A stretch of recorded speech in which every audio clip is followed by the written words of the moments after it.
I just wanted to share this video with you today of Todd Blanch, and obviously he's an extremely smart guy. There's no question about it. Very good lawyer. Everything he says in this news interview today with Fox News is absolutely right. And there's a lot of things they're hiding in Minnesota. And it would be great if someone in Minnesota, politicians like Tim Waltz or Frey or Keith Ellison, would grow up and just they're looking for $9 billion or $18 billion of stolen money. There was hundreds of thousands of dollars of cash being flown out of the Minneapolis airport to Somalia, and every single one of them was being escorted by either one Somalian man or two Somalian men. And that is the kind of things that were going on in the state of Minnesota. And I live in Minnesota, and trust me, I do not want to get my property taxes next year or 5 years or 10 years from now, realizing my property taxes have been increased so that I can pay for some damn Somalian that came in this country and decided to use, they needed more, beans or rice and bananas to eat, so that, they can steal as much as they can do. Why don't they just go get a job? That would be great, instead of sucking off the system and costing taxpayers billions and billions of dollars. And then what these politicians in Minnesota are doing right now is they're just inflaming the whole situation and using people to protest. You go out there and you pick up your stupid little flimsy sign and get your, they throw in some extra gift certificates for McDonald's for you to run up and down the street acting like an idiot and going F ICE, F Trump, F ICE, F Trump. And that it's insane. Stop working for George Soros. George Soros is, look at his history, for crying out loud. I don't know why anyone, if you looked up the history of George Soros, would work for George Soros. George Soros is an absolute creep. He should have been in prison a long time ago for the things he's done in his past life. Everything Todd Blanch is saying in this interview on Fox News right here is exactly truthful and honest. And the end part is what is really the truthful and honest part of it.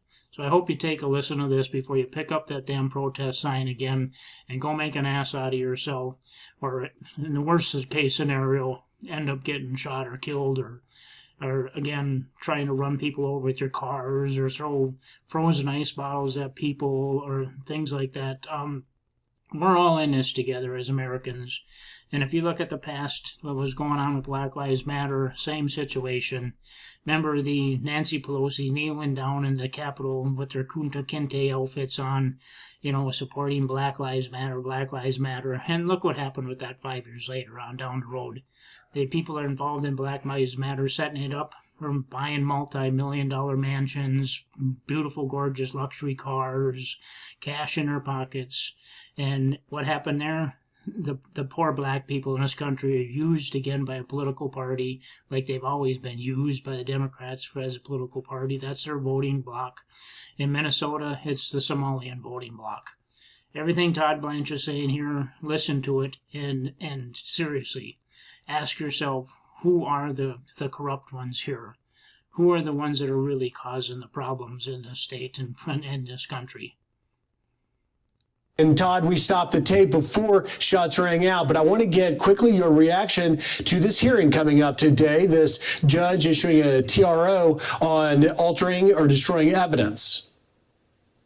Look, we'll be in court today. There's an ongoing investigation, as we've said, all weekend, and obviously we're not destroying evidence. And so, to the extent that the state of Minnesota wants to make this a show and go in front of a judge to insist that we do something we're absolutely not ever going to do, we'll be there. But this was a tragic situation that happened, and the fact that now we're going to go to court to say exactly what we're doing, which is, of course, we're investigating. We always investigate any conduct like this, any shooting like this, and we'll get to the bottom of everything that happened. But it is extraordinarily important that we do not jump to conclusions about anything that happened on Saturday morning. And remember what we saw on Saturday morning, what we all saw in that 10-15-second video is not the whole story. And every American should know that. The story goes way beyond that. It starts with the fact that that literally for months,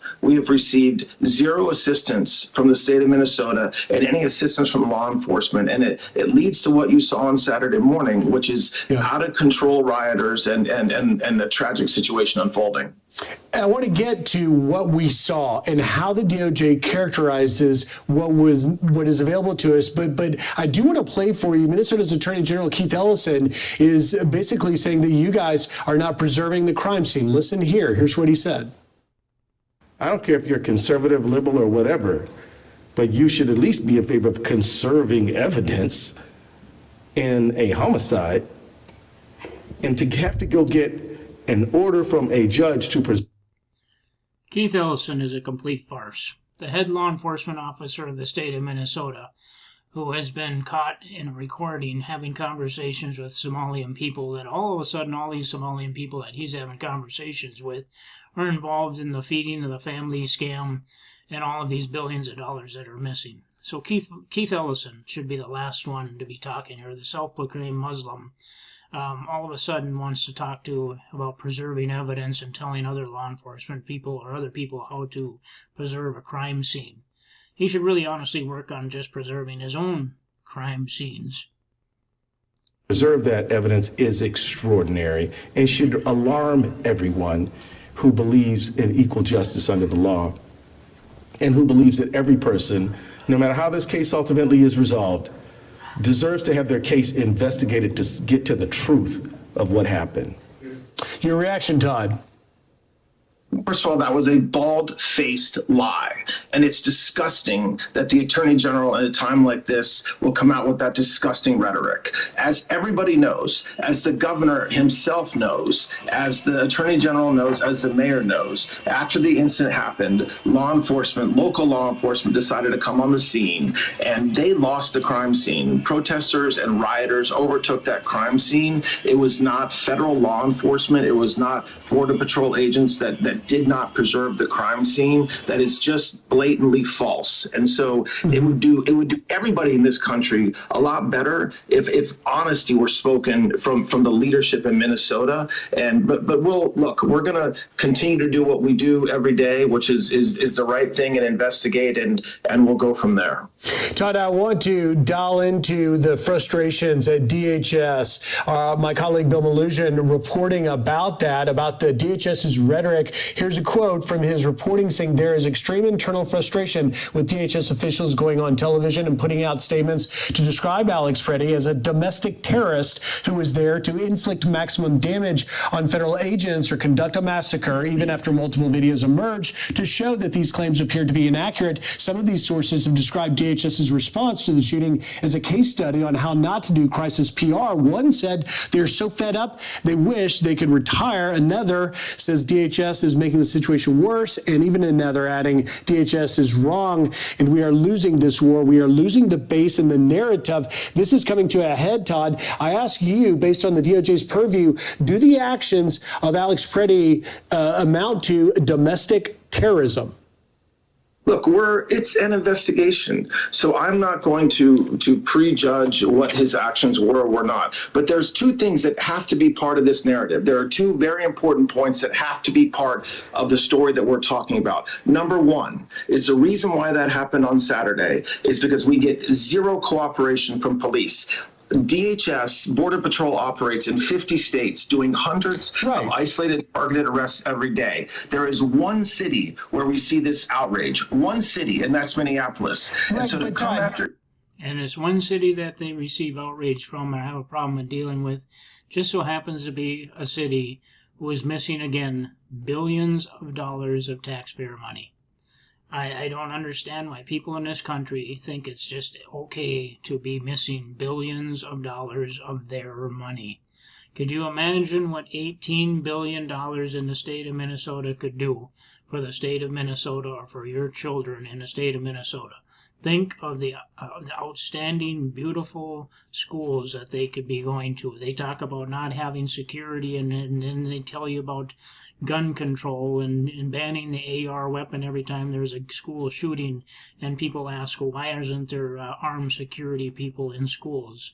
And the Democrats come back and say they can't afford it. That's all BS. They can afford this. This is insane. They literally handed $18 billion to the country of Somalia, or the Somalians in the state of Minnesota.